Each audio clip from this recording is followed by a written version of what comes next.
is Mr. S. Niranjan Reddy. Sir, you have 9 minutes. Thank you, Vice Chairman, sir. If I may congratulate the Honorable Vice Chairman for getting re-elected, this is my first opportunity to congratulate you, sir. So the afternoon and the evening have been quite a humbling experience for me because I have seen an array of fantastic speeches made across the aisle. Sir, I would like to make my contribution given 4 givens. So the first given is Pahalgam incident is not something that the country would want to encounter. But it has happened, it is not an incident of choice. Sir, I ask myself, could this have been avoided? So some indications say that there was an intelligence failure. But sir, even if the intelligence worked this time, as they say, sir, that any person who wants to conduct any malfeasance has to get lucky once, the security team has to get it right every single time. So this incident, I would think, sir, that maybe we need to see what we can learn and gather from an incident like this. If there has been an intelligence failure, sir, I think the country now we need to look at how do we take steps for beefing up our intelligence agencies, how do we provide them better equipment, surveillance equipment and techniques for ensuring that there would not be such an intelligence failure in future so that we can avoid such incidents once again. Sir, the second learning that I think we need to take from this first given unwanted incident is this was clearly an attempt designed for the purpose of trying to hit Kashmir when Kashmir's tourism is booming.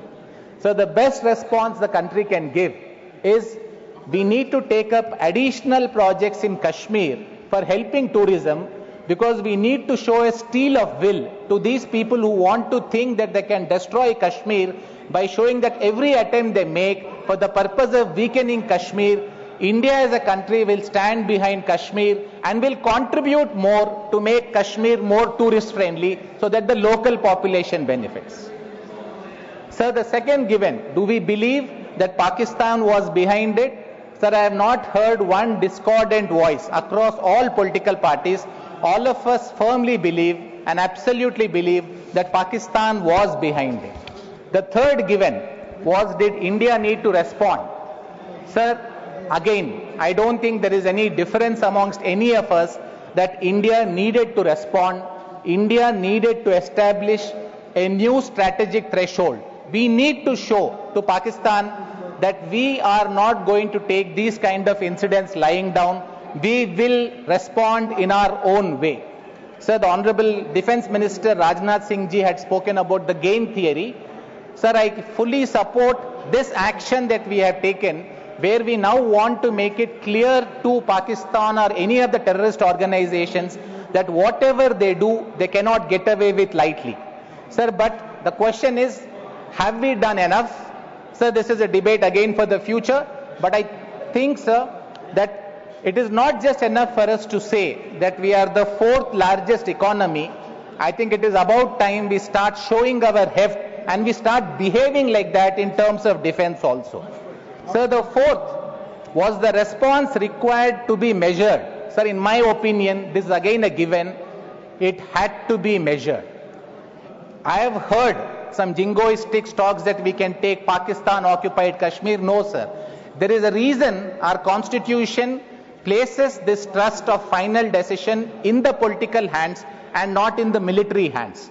Because it is just not a military decision, it is a strategic decision. Several factors we need to be taken into account. Our foreign relations with other countries will need to be taken into account. Our economic positioning needs to be taken into account. Do we want to plunge India into a deep war crisis is something that would need to be taken into account. So, sir, I think India, in my view, took a measured response, trying to target only the terrorist installations at first. So the tactical mistakes, sir, I am no defense expert, and I really wonder if many members here, many of them are experts, sir, but this is a matter of extreme sensitivity. Speaking for myself, sir, I would rather be guarded not get into these military areas for the purpose of venturing my opinion. But sir, I feel that if the original objective of India was only to attack the terrorist hideouts, sir, the government knew, the military leadership knew that this is fraught with danger. Unless you take out the early warning defense systems, some of our aircraft, some of our personnel can come under attack. But sir, India needed to take a principled stand. We could not have attacked Pakistan's early warning systems or defense systems unless they attacked us first. Sir, I support what India has done, saying that it will first attack the terrorist hideouts, and once Pakistan tried to hit our military targets, we responded in measure. Sir, but having said that, I think there's a lot of learning that the government and all of us would need to take from it, sir. So first, we need to accept that we are not yet a deterrent defense superpower. Sir, our GDP today, we contribute 1.9% only to defense, sir. As some of the members, Honorable Chidambaramji spoke, there is a fused front. We have Pakistan, China. If China is not joined the war, it is equipping Pakistan. Sir, we need to understand that we are facing a greater threat. We are through the peace times. The world is moving into this world of uncertainty. India must brace itself. Sir, Europe today has decided that in principle it will increase its GDP to 3%. Sir, India today is spending 1.9%. I think as a parliament and as a member, as a house of Rajya Sabha, I think we all need to support and move towards India eventually spending 3% or even more, but it has to be done incrementally. Sir, out of the 1.9% that we spend on defense, only 26%, sir, goes on capital investment and acquisition. There has to be an increase. Sir, my second suggestion is that we are now seeing, sir, a changed paradigm where countries are engaged in full spectrum warfare. Sir, there is space and technology warfare. Sir, there is information warfare. There is cyber warfare. I just wanted to give some numbers for the House to have a sense, sir. India has 20,000 certified cyber professionals. China has 1 lakh cyber professionals. Sir, India needs to train 1 lakh cyber professionals by 2030. So the Director of Research and Operations, Center for Research on Cyber Intelligence and Digital Forensics, says that if China is spending $15 billion of their annual budget on cyber-related expenditure, sir, if India is 1/5 the size of China's GDP, it translates through $3 billion, which is 24,000 crores. Sir, our budget today has only 739 crores approximately for cyber security, sir. We need to increase the cyber security amounts. We need to invest in drones, AI, and we need to take up, sir, the budgetary spend that we do.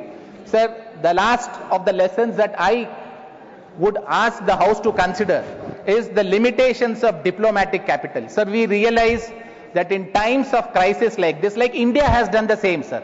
When there are other wars, we choose strategically whether we can be a part, whether we can support somebody or not. Now the pudding is in, it is very clear. The pudding, sir, as they say, the proof of the pudding is in the eating. When we confronted a crisis, maybe there were some sympathetic ears, but we did not get any overt extended support. Nobody condemned Pakistan directly. Sir, what India needs to learn is the bigger our economic heft, the better we progress economically, more seriously countries will take us. We will not need anybody. We will defend ourselves. Let us spend more on defense. Let us work towards improving our economy. Sir, these are my 2 bits that I wanted to contribute, and I wanted to thank you for giving me the opportunity, sir. Mr. Niranjan, you have finished well within your time.